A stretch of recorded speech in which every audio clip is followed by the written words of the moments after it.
Welcome to IBTV. Kakinada జిల్లా తుని నియోజకవర్గం కోటనందూరు మండలం బొద్దవరం గ్రామంలో బాబు జగజ్జీవన్ రామ్ జయంతి వేడుకలు ఘనంగా నిర్వహించారు. ఈ కార్యక్రమానికి గ్రామ సర్పంచ్ లక్ష్మీ అప్పలనాయుడు, జిల్లా వీవర్స్ వింగ్ అధ్యక్షుడు దొడ్డి బాబ్జీ, టీడీపీ నాయకులు వేగి గోపీనాథ్, గెడ్డం కొండయ్య నాయుడు ముఖ్య అతిథులుగా హాజరయ్యారు. ముందుగా డాక్టర్ బిఆర్ అంబేద్కర్ విగ్రహానికి పూలమాలలు వేసి నివాళులర్పించారు. మా హృదయాల్లో ఉంటారు.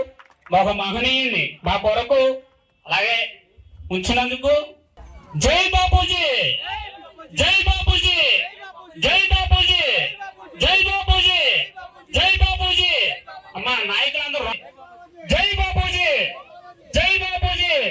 దళితుల నాయకత్వం, దళితుల నాయకత్వం, దళితుల నాయకత్వం. జై బాపూజీ, జై బాపూజీ, జై భీమ్.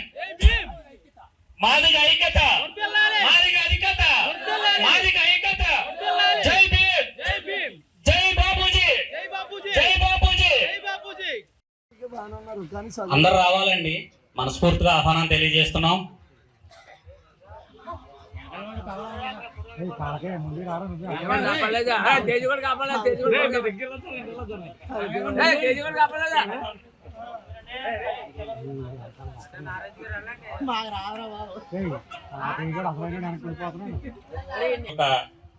ధన్యవాదాలండి. అదే ఎందుకు పిలిచానంటే వాళ్ళందరినీ ఫోటో కోసమని కాదు,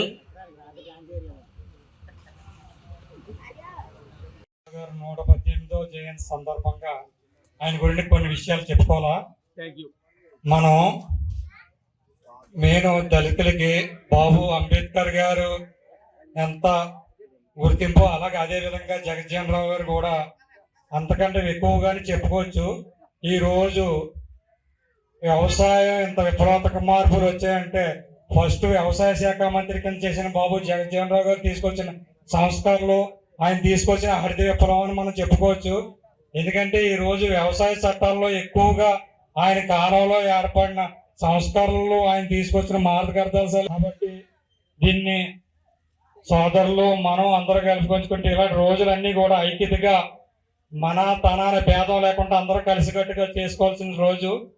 ఈ కార్యక్రమాలు నాకు అవకాశం ఇచ్చిన సోదరులకు అందరికీ కూడా ధన్యవాదాలు తెలియజేస్తూ నమస్కారం. కార్యక్రమాన్ని ప్రవేశపెట్టినటువంటి మన సోదరులు, దళిత సంఘ సోదరులకు అలాగే మిత్రులకు అందరికీ కూడా నా ధన్యవాదములు. ఈరోజు బాబు జగజ్జీవన్ రావు గారి ఆయన మనకి ఎన్నో సేవలు అందించాడు. కానీ ఆయన అందించిన సేవలో మనం మరవలేనివి. ఇప్పుడు మన సోదరులు అన్నట్టు బాబు జగజ్జీవన్ రావు గారి అడుగుజాడల్లో నడవడం అంటే కుటుంబాన్ని ఒక తాడి మీద నడిపించాలి, పిల్లల్ని మంచి భవిష్యత్తులో తీర్చిదిద్దాలి. ఇంకా మన సంఘం మాదిగ సంఘం అంటే దళిత సంఘం అందరూ కూడా ఇలా కాదు, ఒకే మాట మీద ఉండి ఈ వేళ ఆయన యొక్క జయంతి సంబరాన్ని ఎంతో ఉత్సాహంగా చేయాలి. మీరు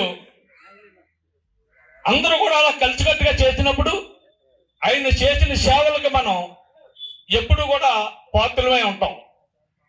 మంచి మనసుతో ఆ బాబు జగజ్జీవన్ రావు గారిని స్మరించుకుంటూ సర్పంచ్ గారికి, అలాగే గ్రామ పెద్దలకు, నాయకులకు, అలాగే ఇక్కడ ఎస్టీ సోదరులకు, ఈ సంఘ ప్రెసిడెంట్ గారికి అందరికి కూడా జయంతి శుభాకాంక్షలు.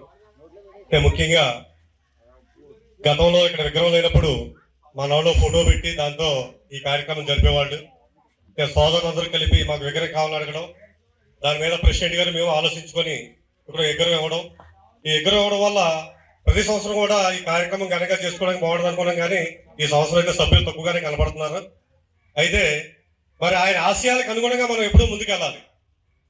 జగజ్జీవన్ గారి ఆశయాలు ఏంటంటే బడుగు బలహీన వర్గాలు బాగుపడాలని ఆశయంతో ఆయన ఎన్నో ఉద్యమాలు చేస్తారు. ఎస్సీ, ఎస్టీ, బీసీ, మైనార్టీ పిల్లలు చదువుకుంటే ఆర్థిక ఎదుగుదల ఉద్దేశంతో ఆయన ఎన్నో చట్టాలు తీసుకొచ్చారు.